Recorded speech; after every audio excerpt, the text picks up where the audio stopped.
On aborde ensemble le dernier virage de l'information sur RTI 1. Bonsoir à tous.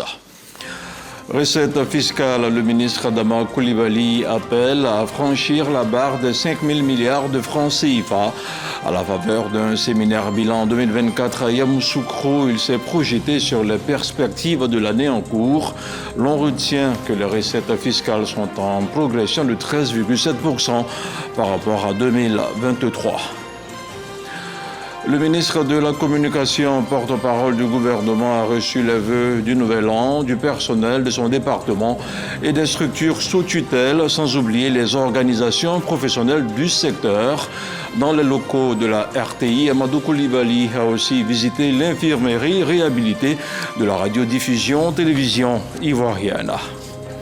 Et puis nous irons dans la commune d'Anyama où les populations peinent à avoir de l'électricité en continu face au délestage qu'elles subissent régulièrement. Elles lancent un appel aux autorités en charge du secteur.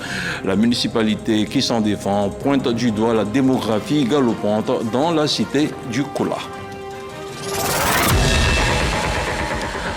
On ouvre ce journal avec ce séminaire de la Direction générale des impôts à Yamoussoukro. Le bilan 2024 et les perspectives pour 2025 ont été présentés pendant 2 jours. Le premier responsable et ses collaborateurs ont planché en atelier. Ils ont arrêté les modalités permettant à la DGI d'atteindre ses objectifs en matière d'imposition. Plus de détails avec Eugène Toubé. Inédit dans l'histoire des recouvrements des recettes fiscales en Côte d'Ivoire. 5 191 milliards de francs CFA devront être recouvrés par la Direction générale des impôts au titre de l'année budgétaire 2025. Un nouveau challenge pour lequel le directeur général mobilise ses collaborateurs à tous les niveaux hiérarchiques et dont la réussite, selon Ouattara Aboussier, va s'appuyer sur les réformes de l'administration au plan fiscal et législatif, avec en plus l'apport des nouvelles technologies et du digital. Exemple, les drones de dernière génération. Ces drones sont équipés d'une technologie qu'on appelle le LIDAR. Lorsqu'ils survolent un immeuble, ils vous donnent la consistance de l'immeuble en 3D. Il peut vous donner le nombre d'étages, le nombre d'appartements, la superficie de chaque pièce jusqu'au sous-sol. Cela nous permet de procéder à des impositions sur des bases, je dirais, réelles et incontestables. Devant le ministre des Finances et du Budget, le directeur général et la haute hiérarchie des impôts ont pris l'engagement d'atteindre l'objectif de 5 191 milliards de francs CFA de recettes à recouvrer. Engagement, mais surtout défi au regard du bilan de l'année 2024, où pour un objectif fixé de 4 436 milliards 800 millions de francs CFA, la Direction générale des impôts a présenté un écart négatif de 187 milliards 200 millions de francs CFA par rapport aux prévisions et un taux de réalisation de 95,8%. Quoiqu'en deçà des attentes, ces résultats ont été salués par le ministre des Finances et du Budget. Et avec l'introduction des drones, Adama Coulibaly attend mieux pour 2025. Ce sont des résultats satisfaisants. En fait, les efforts faits au niveau des humains avec les instruments électroniques et la digitalisation qui va avec tout ça, nous sommes convaincus qu'en 2025, en tout cas, les objectifs pourront être atteints. C'est l'engagement que le directeur général des impôts et ses équipes ont pris. Abidjan, Mankorogo, Abengourou, Bouaké et San Pedro sont les villes retenues pour la phase pilote de ce projet de drone. Suivront plus tard les autres villes de Côte d'Ivoire. Malgré les défis électoraux d'octobre prochain, la Côte d'Ivoire garde de bonnes perspectives macroéconomiques dans un climat de croissance robuste et de rigueur budgétaire. L'agence Fitch Ratings maintient la notation à BB- pour notre pays. La même trajectoire tracée en mars 2024 par l'agence Moody's. Les détails avec l'enseigne Bakayoko. D'après l'agence, la note BB reflète une croissance solide, une gestion budgétaire rigoureuse et des politiques macroéconomiques bien ancrées, caractérisées par une faible inflation et un partenariat étroit avec le FMI. Bien que l'historique de violences post-électorales, notamment en 2010-2011, souligne la fragilité du contexte politique, Fitch anticipe que tout affrontement potentiel restera limité et ne compromettra ni la croissance économique ni les efforts de consolidation budgétaire. L'agence estime que les réformes économiques devraient se poursuivre sans interruption majeure et que la continuité des politiques sera assurée. Sur le plan économique, la Côte d'Ivoire continue de s'illustrer par une performance remarquable. La croissance économique estimée à 6,1% en 2024 devrait s'accélérer à 6,5% à moyen terme, dépassant largement la médiane des pays notés BB fixée à 3,8%. Cette progression s'explique par des investissements publics ambitieux, une diversification accrue des secteurs de l'or et du pétrole, ainsi qu'une politique macroéconomique stable. Fitch salue aussi les efforts de consolidation budgétaire menés par le gouvernement. Pour 2024, le déficit budgétaire est estimé à 4% du PIB, conformément aux objectifs nationaux grâce à une mobilisation accrue des recettes. Le ratio impôt-PIB devrait progresser de 0,5% par an d'ici 2028, soutenu par des réformes fiscales telles que la rationalisation des exemptions et une meilleure administration. Malgré une gouvernance perfectible, la gestion rigoureuse des finances publiques permet d'envisager une baisse de la dette publique, stabilisée à 58% du PIB en 2024 et à 52,7% d'ici 2026. Si vous êtes désireux de faire du commerce vert ou depuis la Côte d'Ivoire, le guichet unique du commerce extérieur vous sera d'une grande utilité. Mis en place par l'État de Côte d'Ivoire, la plateforme transactionnelle permet d'obtenir en ligne une marche à suivre claire et limpide, un soutien technique pour faciliter les échanges commerciaux en simplifiant et en harmonisant les procédures douanières administratives liées au commerce extérieur. Depuis quelques années, Ulrich a vu son métier d'agent de transit transformé. Pour chacune de ses opérations de déclaration et autorisation d'importation, il voit les procédures améliorées. Avant et aujourd'hui, c'est quand même différent parce qu'aujourd'hui, avec la digitalisation, avec le fait qu'on ait le GUS, ça rend vraiment le travail un peu plus rapide. Un peu plus rapide, ça nous permet de pouvoir gagner du temps. Surtout avec les délais de prévision de la vie, ça nous permet vraiment de gagner du temps. Le GUS, c'est le guichet unique du commerce extérieur. Il permet aux opérateurs de soumettre en ligne toutes les informations nécessaires aux formalités douanières, aux licences d'importation et d'exportation, aux déclarations en douane et autres formalités du commerce international. Dans le temps, avec Vivac, c'était des dossiers physiques, pas être posés. Et quelques jours après, il fallait te rendre là-bas pour pouvoir suivre le cours du dossier. Et aujourd'hui, on a vu que vraiment, c'était bien pensé. Ça facilite le travail. De deux, ça nous peut gagner en temps. De trois, ça nous évite depuis les surstaries. Autre avantage, l'optimisation des ressources humaines. Avec le guichet, les entreprises ont accès à un personnel qualifié pour accomplir les formalités liées aux opérations commerciales des frontières. Le fait de mettre en place le guichet unique dématérialisé permet à toutes les administrations de pouvoir disposer d'une base de données unique et fiable sur le commerce extérieur, et ces données sont traitées de façon automatique avec tous les logiciels et tous les programmes qu'il y a par derrière. Donc ça permet à l'État d'être plus efficace vis-à-vis de ses usagers en termes de services qu'il fournit au niveau du commerce extérieur, et à ses usagers d'avoir une certaine flexibilité, une certaine célérité dans leur démarche. Afin de promouvoir le guichet, le directeur général Kitifolo Kinyemon Soro est en tournée auprès des chambres de commerce. Mardi, il rencontrait celle du Maroc. Les deux pays entendent renforcer les échanges commerciaux. Hier, lundi après-midi, la grande famille de la communication a échangé avec la tutelle dans la cour de la télévision nationale à Cocody. Au stade de la haute fréquence, Amadou Coulibaly a abordé les conditions sociales et celles liées à l'environnement du travail. Le ministre de la Communication a rassuré les travailleurs, ceux des structures sous tutelle ainsi que du secteur privé sur sa volonté d'œuvrer à un rayonnement plus accru du secteur.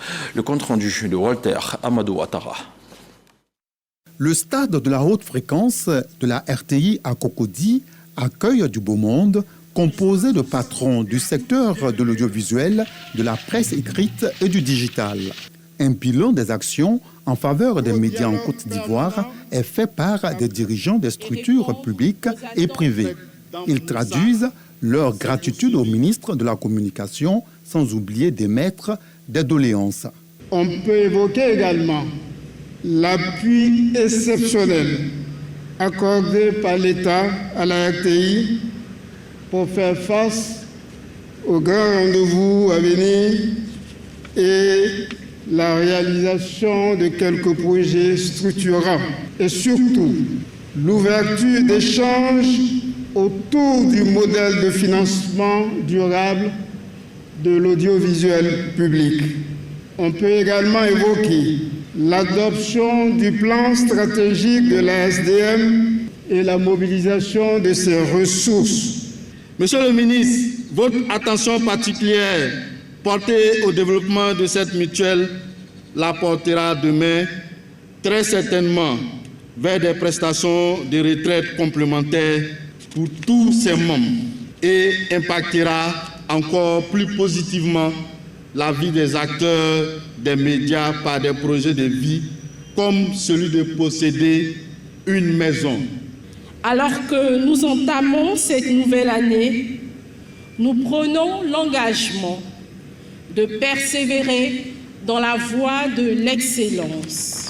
Que cette année soit placée sous le signe de la réussite, de l'innovation et de la cohésion. Amadou Coulibaly, ministre de la Communication, reconnaît le travail abattu par les journalistes ivoiriens et leur demande d'être davantage professionnels. L'État continuera de faire sa part, promet le ministre. Je tiens à exprimer à l'ensemble des acteurs du secteur toute ma gratitude pour votre dévouement. Je suis engagé à améliorer les conditions de travail de chacune et chacun de vous, à poursuivre le dialogue social et les concertations avec tous les partenaires sociaux sous la gouvernance du président Ouattara. La place est à la discussion. Avant cette rencontre avec l'ensemble des acteurs de la communication, le ministre Amadou Coulibaly et sa délégation ont visité les locaux rénovés de l'infirmerie de la RTI, un centre médical qui vient pour améliorer la prise en charge sanitaire des agents. La santé des plantes, un maillon essentiel mais souvent négligé dans le concept One Health ou santé unique, est au cœur des discussions à Abidjan. 2 jours durant, experts, scientifiques et décideurs politiques échangent sur la nécessité de construire des synergies, des alliances pour renforcer la gestion durable de la santé des plantes. L'objectif affiché étant d'exploiter les compétences locales et régionales afin d'améliorer la sécurité alimentaire sur le continent, suivant les explications avec ce reportage de Jean-Louis Gbangbo.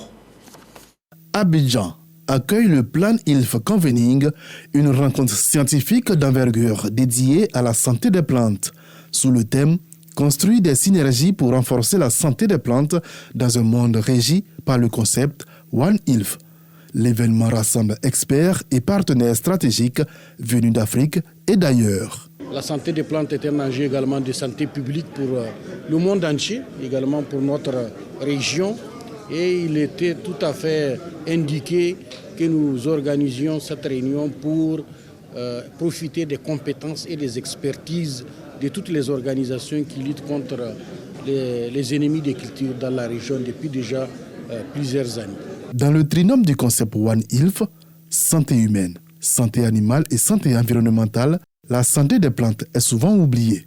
Pourtant, les experts présents insistent sur son rôle fondamental dans la durabilité des écosystèmes et la sécurité alimentaire. Il faut que les acteurs de la santé des plantes eux-mêmes soient organisés. Il faut que la santé des plantes elle-même soit structurée. Et lorsqu'on parle de santé des plantes, on parle de pathogènes. Ces pathogènes-là, ils ne connaissent pas les langues, ils ne connaissent pas les frontières. Il faut une approche régionale. Une avancée qui pourrait renforcer durablement la résilience agricole en Afrique. Les cultures saines garantissent une production alimentaire stable et de qualité, réduisant ainsi les risques de malnutrition et de famine. Ainsi, la santé des plantes garantit de meilleurs rendements agricoles, ce qui améliore les revenus des agriculteurs et leur capacité à investir dans des techniques de production plus durables, contribuant ainsi à la sécurité alimentaire. Au terme de ces travaux, devront suivre des engagements fermes et des recommandations concrètes pour un avenir où la santé des plantes ne sera plus marginalisée. Et nous mettons à présent le cap sur la commune d'Anyama qui subit des coupures d'électricité régulières. Je vous le disais en ouverture d'édition, plusieurs ménages et commerces vivent au gré des coupures intempestives et des baisses de tension. Alors que sa population ne cesse de grandir, la commune aurait manqué d'investissement dans le réseau électrique ces 20 dernières années. Les besoins de cette forte démographie impactent sur le réseau électrique qui s'avère insuffisant. En face, la compagnie ivoirienne d'électricité rassure la population quant à un retour à la normale dans les meilleurs délais. Le constat de Didier Nguessan. À Nyama, la nuit tombée, la commune se couvre de son manteau lumineux. Mais cette façade n'est en réalité qu'une apparence. Depuis plusieurs semaines, la fourniture d'électricité est instable. Entre baisse de tension et coupure de courant, allant d'une demi-journée à 2 ou 3 jours d'affilée dans certains quartiers, les habitants de la cité de la Kola sont dans l'angoisse. Ce soir, le quartier Plaque Arabe est sous tension. Mais les nombreuses coupures d'électricité ont laissé des séquelles. Je suis une victime. Le courant a gâté ma télé. Entre moi, je ne sais pas comment je vais faire. Emilienne a perdu son poste téléviseur et ne peut que s'en remettre à la providence.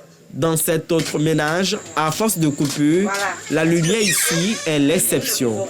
Mais ce soir, la pénombre fait place à la lumière, le temps de lancer un cri de cœur à la compagnie d'électricité. L'électricité, vraiment, ça nous fatigue. Parce que les enfants vont à l'école, ils quittent à l'école, ils viennent, il y a coupure du courant, ils ne peuvent pas étudier. Nous aussi, on ne peut pas vendre. On paye poisson, on met au frigo, ils ont coupé le courant, tu ne peux pas. Ça se gâte, on est obligé de jeter. L'impact des coupures ne concerne pas que les ménages. Les commerces payent également le prix. Cette boulangerie a vu son chiffre d'affaires chuter. Donc nous, on est à la périphérie. Donc du coup, quand le courant coupe comme ça, les gens ont du mal à venir rejoindre la boulangerie pour payer le pain, de peur de se faire agresser. Et on n'arrive pas à ventiler nos produits comme il se doit. Voilà, 45 à 40% de nos produits ne sont pas écoulés dû au fait qu'il n'y a pas d'électricité. Les gens ont peur de sortir au fait. Le fait que les coins soient animés avec le groupe électrogène, alors on leur rend ce service-là de charger portable gratuitement. Il en va de même pour ce coiffeur qui tente de rattraper ses pertes. S'il n'y a pas le courant, on ne peut pas travailler. On ne peut même pas travailler. Voilà, parce qu'à l'intérieur même il fait chaud. On peut n'est pas fermé, mais souvent on fait toute la journée. On est là du matin jusqu'au soir, il n'y a pas de courant. Et puis bon, souvent on s'en va comme ça. Bon, parfois aussi on est là jusqu'aux environs de 18h, ça vient. Là on commence à travailler. En quête de solutions, la mairie d'Anyama a rencontré récemment les responsables de la compagnie ivoirienne d'électricité et de Côte d'Ivoire Énergie. Avant, toutes ces années, il faut dire que Anyama prenait un peu de son électricité au niveau donc, du poste source d'Abobo et du poste source donc, de Yopougon. Le poste source sera mis sous tension. Le problème d'électricité sera définitivement donc, résolu à Anyama. Et du mois de février au mois de juin, un programme d'urgence est en train d'être fait sur l'ensemble de la commune qui viendra naturellement donc, mettre fin aux souffrances donc, des populations. À la direction régionale de la compagnie d'électricité, on s'attelle à améliorer la situation. Aujourd'hui à Nyama, on a un développement démographique très important et un développement économique aussi très important. Ce qui fait que le réseau électrique subit beaucoup de contraintes. On a les solutions à court, à moyen et à long terme. Voilà. Ce qui est rassurant et ce qu'on peut dire à la population, c'est qu'ils ne sont pas laissés pour compte. L'État de Côte d'Ivoire met tout en œuvre pour que la population d'Anyama ait de l'électricité de très bonne qualité et en quantité. La fin des travaux en cours dans la commune d'Anyama est prévue pour juin 2025. Ils permettent d'améliorer significativement la fourniture d'électricité dans la cité de la Kola. Vivement une solution pour les populations d'Anyama. C'est une initiative qui vise à promouvoir le civisme et le patriotisme. Hier, lundi, le ministère des Affaires étrangères, de l'intégration africaine et des Ivoiriens de l'extérieur a tenu sa première cérémonie de salut aux couleurs. La cérémonie qui s'est tenue dans les locaux du dit ministère a enregistré la présence de tout le personnel. Ahmed Traoré. Le drapeau tricolore, monté par un détachement de la gendarmerie nationale, sous fond de l'hymne national chanté en chœur par les agents du ministère des Affaires étrangères, de l'intégration africaine et des Ivoiriens de l'extérieur. L'orange, en fait, nous rappelle cette terre riche et généreuse. C'est aussi le sens de notre lutte. Le blanc, c'est vrai que c'est la paix, mais pour la Côte d'Ivoire, c'est la paix du droit, la paix dans la justice. Le vert, pour tout le monde, c'est l'espérance. Mais pour la Côte d'Ivoire, ce vert-là aussi, c'est la certitude d'un devenir meilleur. Le directeur de cabinet représentant le ministre situe les enjeux de la rencontre. Cette cérémonie d'honneur à l'emblème national nous rappelle certainement notre devoir de citoyen. Mais aujourd'hui et au-delà de la symbolique citoyenne, elle appelle à l'adoption de beaux gestes et de bonnes pratiques au quotidien dans nos administrations. Les 5 symboles de la République sont le drapeau qui est l'emblème national, l'hymne national, la devise de la République, les armoiries de la République, le portrait du président de la République. Un réseau mafieux d'arnaqueurs les avait séquestrés. Des jeunes Ivoiriens partis à la quête de l'Eldorado au Nigeria sont de retour en Côte d'Ivoire. Grâce aux efforts combinés de l'ambassade et des autorités ivoiriennes, ils ont regagné Abidjan sous bonne escorte. Notre reporter Mahama Traoré les a rencontrés. On regarde son focus avec les images de Zakaria Traoré. Ils partaient dans l'espoir de vivre une vie meilleure. Le rêve a finalement viré au calvaire. Sous ces bâches installées dans les locaux de la Direction générale des Ivoiriens de l'extérieur, 6 à Cocody 2 Plateau, 10 jeunes Ivoiriens viennent d'être rapatriés du Nigeria. Un retour souhaité, car dans ce pays, ils ont été attirés par des réseaux mafieux d'arnaqueurs et d'escrocs, bien souvent avec la complicité de proches ou de connaissances déjà prises au piège. Une fois sur place, dépouillés de leurs pièces d'identité, les migrants se rendent vite compte qu'il s'agit en réalité d'un business basé sur le système de la pyramide de Ponzi. On dit que non, quand tu viens, tu fais envoyer 10 personnes. Tes 10 personnes, tu vas les aider à envoyer les 10 personnes. Et puis, quand tu as rempli les conditions, tu es payé maintenant par 105 000 par semaine. Et comme bien souvent, ça tourne au fiasco. Alors les instigateurs choisissent de séquestrer leurs victimes. On est à Abuja. Non, bon, c'est une grande maison comme ça, bien clôturée comme ça. Voilà, vous êtes enfermé dedans. Voilà, quand il fait nuit comme ça, vous rentrez et puis on ferme. Il y a des gens pour vous surveiller. Il y a des gens pour vous surveiller. Les nouveaux personnes là, eux ils ne sortent pas même. Tous ceux qui sont nouveaux, les anciens même ils sont là, eux ils ne sortent pas. Tu ne vas pas accepter aussi, tu ne vas pas manger. Face à une telle déconvenue, Bora et ses compatriotes otages n'ont d'autre choix que de s'échapper.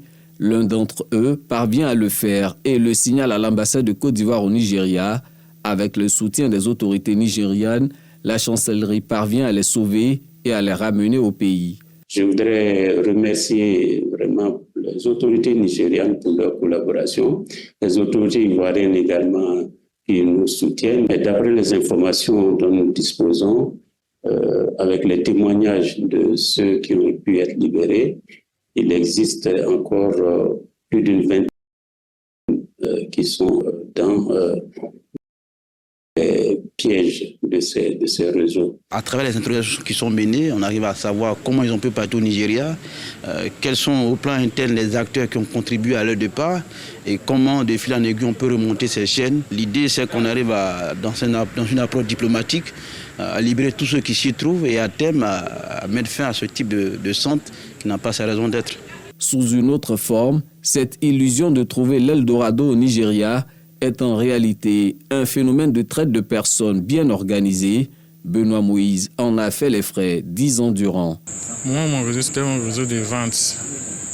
Une femme cherche couturier au Nigeria. T'as qu'il va envoyer pour toi, c'est 250 000. C'est la personne qui juge le prix. Toi, tu ne sais pas. Toi, tu es encore devoir ici. On vient te prendre parce que tu vas aller découvrir que tu fais que ça ne va pas trop où tu es. On te fait des grosses propositions. Et quand tu vas là-bas, c'est pas ce que tu croises.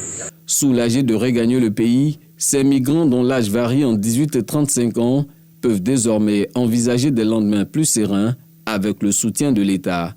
Il y a un qui a le BEPC qui souhaite certainement reprendre des études. Comment on l'accompagne à reprendre des études? Certains ont fait quelques formations, j'allais dire informelles ici. Il y a l'école de la deuxième chance qui peut récupérer certains. Le système d'apprentissage qui est initié par d'autres ministères. Donc c'est un dispositif gouvernemental vraiment étatique qui est consolidé, qui permet de traiter au cas par cas. L'ambassade de Côte d'Ivoire au Nigeria affirme avoir déjà sauvé 15 jeunes Ivoiriens de ce trafic illicite. Prudence, vigilance et conseils auprès des structures habilitées. Voici ce que conseillent les autorités ivoiriennes à toute personne démarchée pour une aventure lucrative au Nigeria. Un mot de politique maintenant avec la présidente des femmes de l'UF-RHDP qui poursuit sa tournée de mobilisation pour la victoire de son parti. Arlette Badou Nguessan était récemment dans l'Agnebi Tiassa, dans la commune d'Agboville. Elle a appelé les femmes à soutenir les actions de développement du président de la République et à voter pour lui en octobre prochain. Le commentaire de Jean-Marc Djadji.